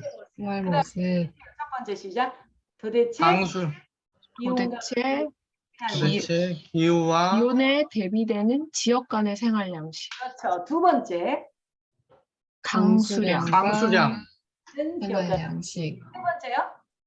눈이 많이 많이 눈이 내리는 많이 오는 지역의 지역의 주민 생활. 이거를 딱 읽는데 몇 분 정도 걸릴까요? 10초? 안 돼요. 여러분들은 막 이렇게 생각하면서 막 말로 하잖아요. 애들 머릿속에 딱 들어가요. 아, 기후와 생활 모습에서 뭐 배워야 돼? 기온 나오는구나. 와, 이거 강수량 나오네. 머릿속에 싹 편집하고 그 다음에 선생님 수업을 듣는데 이게 수업 10초 공부법이에요. 여러분 수업 10초 공부법 제가 강의할 때 목차 딱 들에 목차 안에 싹 집어넣는 거죠. 그죠? 그리고 그 안에다 물건 집어넣는 거예요. 그게 굉장히 중요해요. 그래서 우리가 손톱깎이가 우리 집에 있는데 못 쓰는 일이 없도록 그리고 이런 아이들은 나중에 아웃풋, 인풋 지금 제가 계속 인풋 말하는 거거든요. 인풋의 방법에 수업 10초 공부법 그 다음에 이제 집중법 들어갈게요. 여러분 수업에 집중한다는 거 볼게요.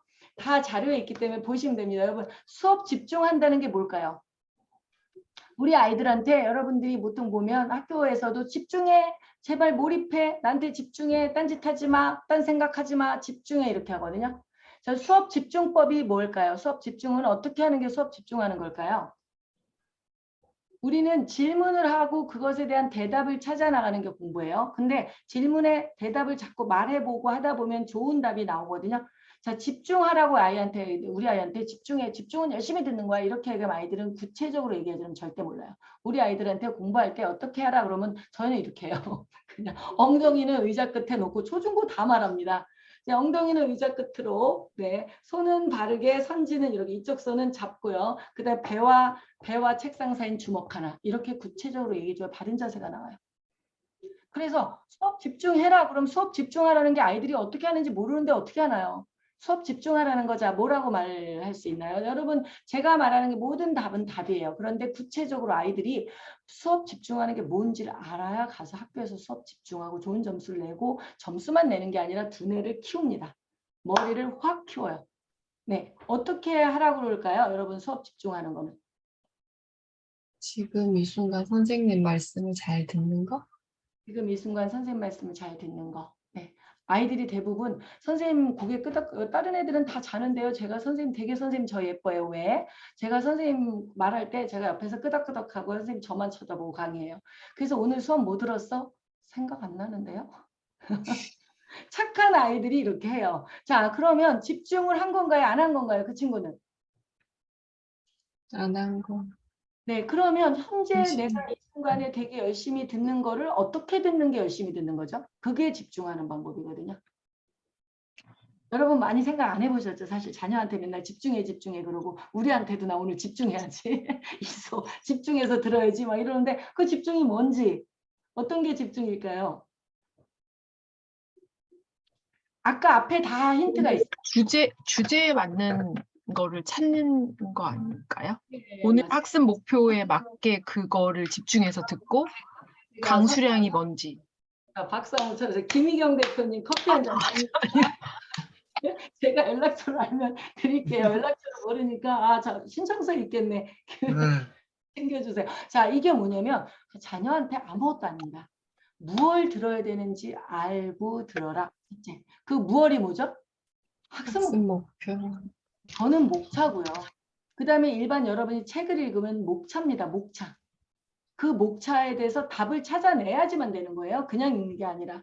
자, 어떤 자기개발서 목차 보고 그 소제목을 보고 이거에 대한 답을 내가 그 사람 저자가 이거에 대한 얘기를 했을 거 아니에요. 그걸 찾아내는 게 자, 무얼 들어야 될지 알고 그 무얼이 학습 목표다.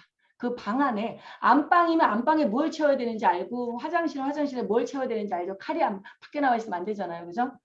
네, 이런 것들이 바로 집중. 두 번째, 구조적으로 들어라. 구조적으로 듣는 게 뭐냐면 기후와 생활 모습 이렇게 있으면 싹싹 정리해서 듣는 거 있죠. 그죠? 학습 목표에 맞춰 듣지만 학습 목표 하나하나 자르는 게 아니라 기후와 생활 모습이라면 기후와 생활 모습 중에 지금 기온에 대해서 하네. 아까 기온에 대해서 했으니까 이번에는 기후 뭐죠? 강수량에 대해서 하겠네. 다음에는 눈이 많이 오는 지역에 대해서 하겠네. 이게 머릿속에 구조적으로 듣는 거예요. 기록하는 것보다 더 중요합니다. 이게 인풋이거든요. 그러고 나서 마인드맵 정리하거나 노트 정리하는 경우가 있고 노트 정리 안 해도 그런 아이들은 점수가 굉장히 많이 나와요. 여기까지 되셨죠? 자, 두 번째, 세 번째 설명할 수 있으면 최고입니다. 자, 집중해서 듣는다는 건 첫째 어떻게 듣는다고요? 무얼 들어야 되는지 알고 듣는다. 알고 들어라. 네, 그 무얼이 뭐예요? 그럼 학습 목표란다. 또는 소제목, 제제목이란다. 두 번째 어떻게 한다고요? 구조적으로 구조적으로 들어라. 집중한다는 거는 설명할 수 있어야 한다. 네, 제 강의 듣고 여러분 다 설명하실 수 있잖아요. 집중해서 들으셨으니까. 지금 학습 목표에 대해서. 자, 수업 10초 공부법 이후에 저희가 마지막으로 아웃풋을 할 텐데요. 이게 저는 가장 중요한 공부법이라고 생각을 하거든요. 자, 여러분 인풋은 우리가 글 읽고 제가 강의 듣는 거 인풋이죠. 글 쓴 거 아까 쓰기, 그 다음에 말하기가 있죠. 대화, 그 다음에 쓴 거는 읽어야 되고 말한 거는 들어야 되죠. 그럼 여러분 송신자가 어려울까요? 수신자가 어려울까요? 쉽게 말하면 인풋이 어려울까요? 아웃풋이 어려울까요? 아웃풋이요. 글쓰기, 저도 글쓰기 쓴다고 책 낸다고 지금 2번이나 들었는데 아직 저 말은 되게 잘해요, 그죠? 말은 뭐 근데 글쓰기 안 돼. 가장 어려운 게 글쓰기고 그 다음에 말하기고 그 다음에 쉬운 게 듣기와 읽기예요, 그죠? 뭐 책은 열심히 읽고 저도 책은 열심히 읽고요. 근데 글쓰기 최고의 고난이도를 지금 여러분들이 그 레오장에서 하고 계시다면 최고의 고난이도 작업을 하시는 거예요.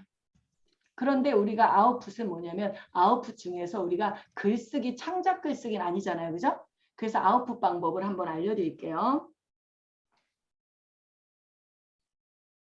네.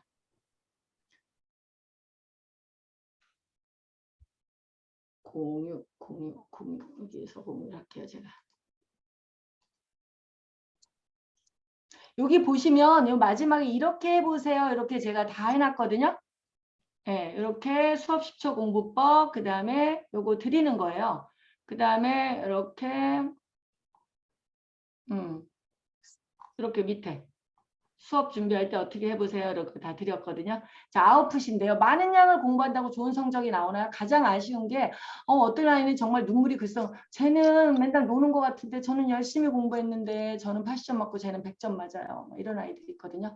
그게 뭐냐면 공부법도 모르지만 아웃풋 공부법을 모르는 거예요. 넌 밤새워서 읽고 문제 풀었는데 넌 인풋만 하니 난 아웃풋한다. 여러분 지금 인풋 계속 하신 거거든요. 그러면 아웃풋은 뭐냐면 머릿속에서 이제 그걸 다시 한번 꺼내는 경우예요. 그래서 이번에 제가 요걸 볼게요. 한번 요거 보이시나요? 우리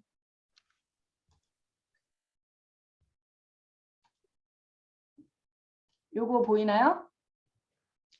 요거 선생님이 Q고요. 학생이 A예요. 요게 QA인데요. 요거 한번 누가 한번 해보시면 되게 좋을 것 같아요. 누가 해보실까요? 네, 우리 교장선생님 황성진 선생님 Q 좀 부탁드릴게요. Q는 제가 한 말이고요. A는 학생이 한 말. 여기에 아웃풋이 들어가 있어요. 그래서 네, 김희경 선생님 혹시 마이크 켜실 수 있나요? 네.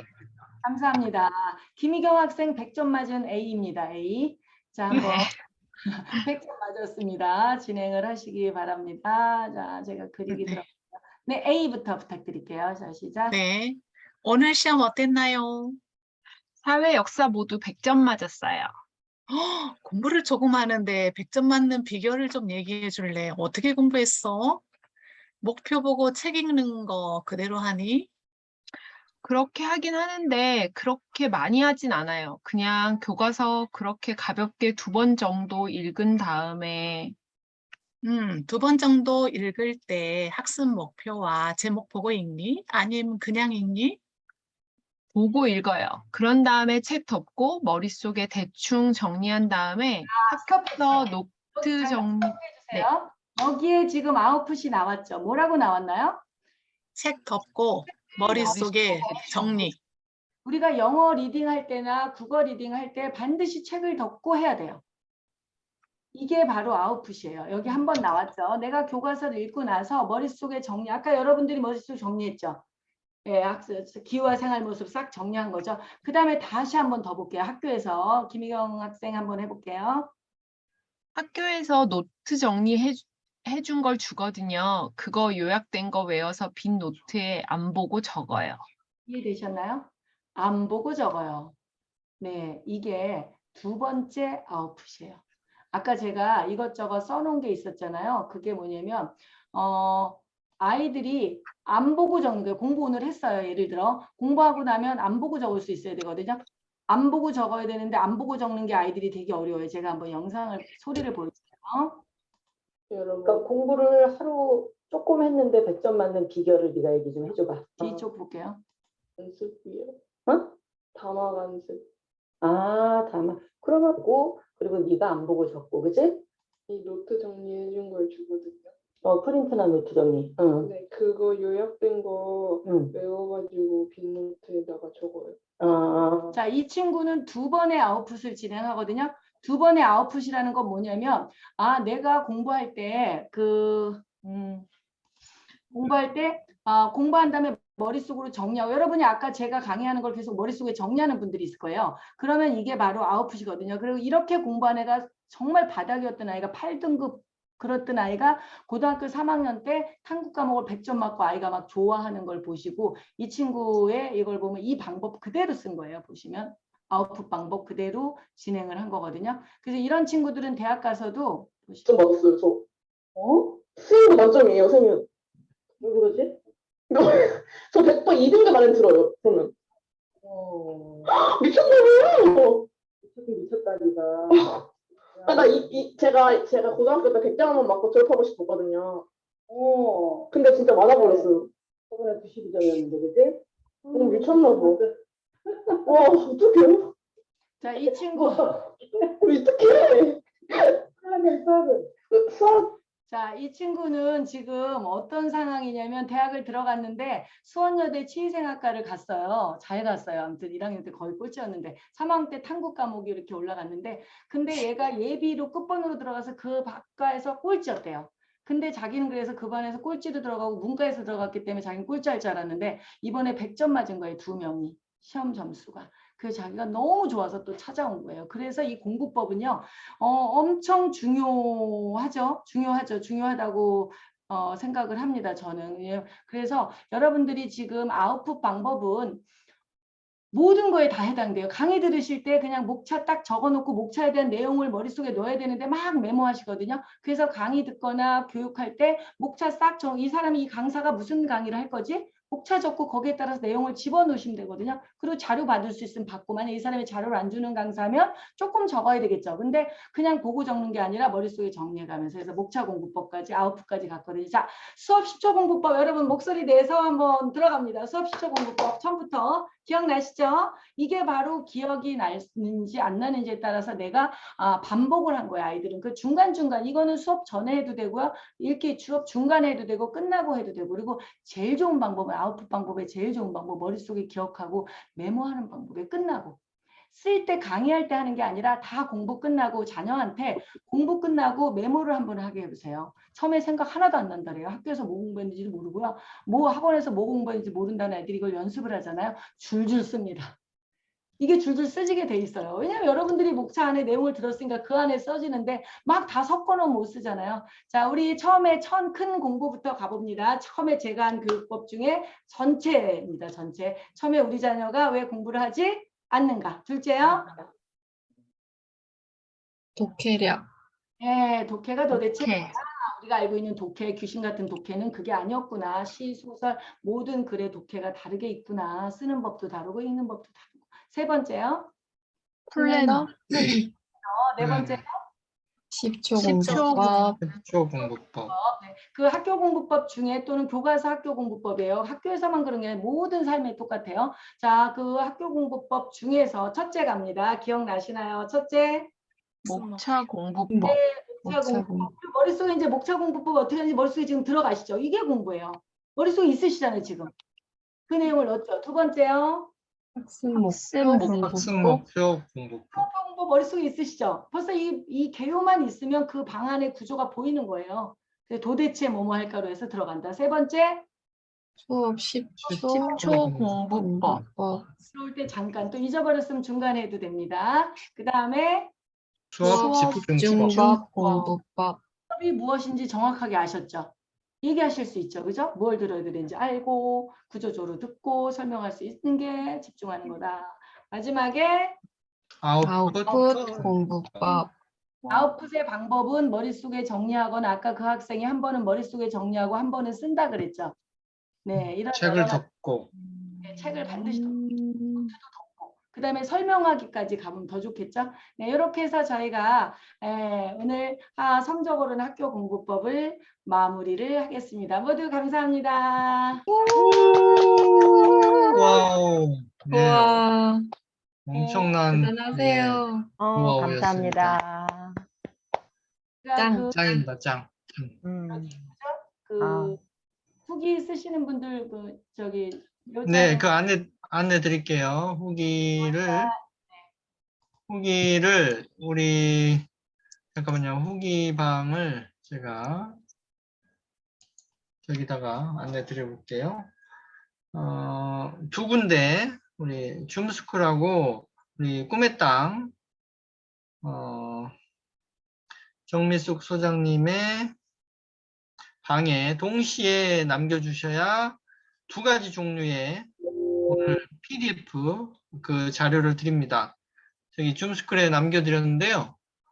오늘 강의가 도움이 되셨으면 부모님과 강의 후기를 레오짱 줌스쿨 그리고 정미숙의 학습 코칭방 이 두 군데에 남겨주시면 오늘 강의 소책자와 실전법 소책자 두 가지를 모두 드립니다. 그러니까 제가 지금 공지에도 오픈방 주소요?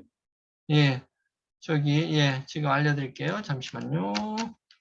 여기 지금 채팅방에도 남겨드렸습니다. 줌 채팅방에도 남겨드렸습니다. 네, 감사합니다. 그리고 이번에 제가 이거를 이제 이거 강의 듣는 분들이 좀 보이시죠? 궁금한 네. 거를 적었는데 요거를 제가 유튜브나 일부로 좀 답을 해드리는 거를 좀 만들어 보려고 하는데 너무 많이 양이 많더라고요. 그래서 하고 또 제가 1대1 코칭 좀 방법을 알려드릴 텐데 혹시 아이들 자녀 중에 초중고 학생 중에 국어 공부법, 영어 공부법 이렇게 개인 코칭을 원하는 경우 화상도 되고 직접 와도 되거든요. 인천이거든요. 네. 그래서 이렇게 했을 때 저희가 원래는 2시간 기본에 30만 원씩 받아요. 개인 코칭. 와우.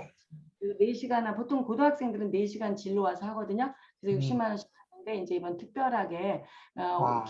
기준당 5만 원 기준으로 했어요. 가볍게. 와우.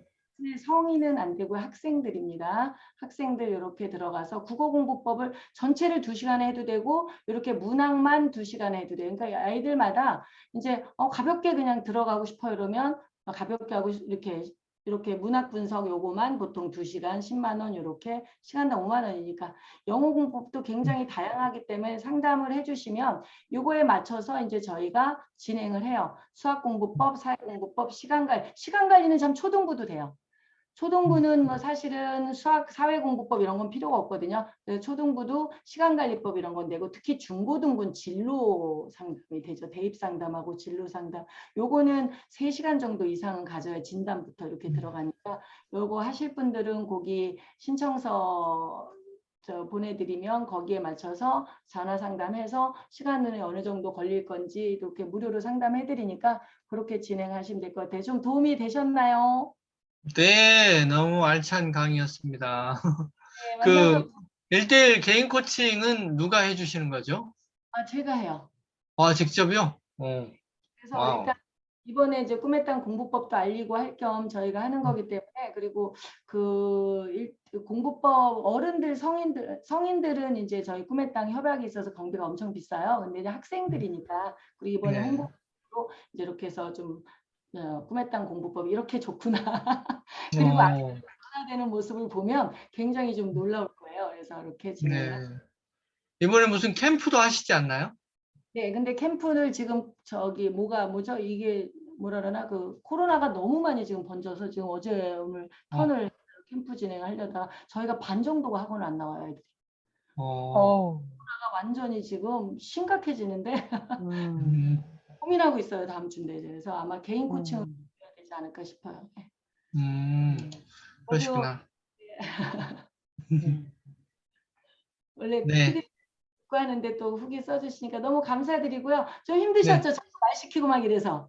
아닙니다. 아닙니다. 좋았습니다. 뭐, 확실하게 인지가 되네요. 맞습니다. 그 아이들용 자녀 교육, 자녀들의 학습 코칭을 위해서도 아주 짱일 테지만 그게 아니라 이제 우리 학부모님들의 자기계발용 공부법에도 동일하게 적용이 된다라고 생각이 돼요. 그죠? 네, 맞아요. 네. 그래서 어른들의 학습에도 이 동일한 그 원리와 학습 방법, 예, 그리고 어떤 학습 목표 이런 것들을 가지고 하면 굉장히 공부가 잘 될 것 같습니다. 하여튼 오늘 강의 두 곳에 모두 써주시는 분들에게 강의 소책자 미리 봤는데 굉장히 알찹니다. 그래서 오늘 강의한 소책자와 또 실전법 소책자 별도로 드리거든요. 이 두 가지 종류 동시에 드립니다. 근데 이제 레오짱 줌스쿨 방에도 남기시고 정미숙의 학습 코칭 방에도 똑같은 내용을 복붙해서 넣으시면 됩니다. 아시겠죠? 근데 메일 예. 반드시 뒤에다 붙여줘. 메일. 메일 메일. 주소요? 예. 예. 예. 강의 소책자 받으실 메일을 후기 끝에다가 자기 메일을 이렇게 밝혀주셔야 그걸 모아서 나중에 한꺼번에 보내드린다는 얘기죠. 월요일날 보내드리고 또 화요일날 보내드리겠습니다. 네. 네, 너무 아유, 고생 많으셨습니다. 감사합니다. 예, 알찬 내용 감사합니다. 잘 감사합니다. 들었습니다. 예, 네, 편안한 밤 수고하셨습니다. 되세요. 예, 네, 감사합니다. 수고하셨습니다. 감사합니다. 예.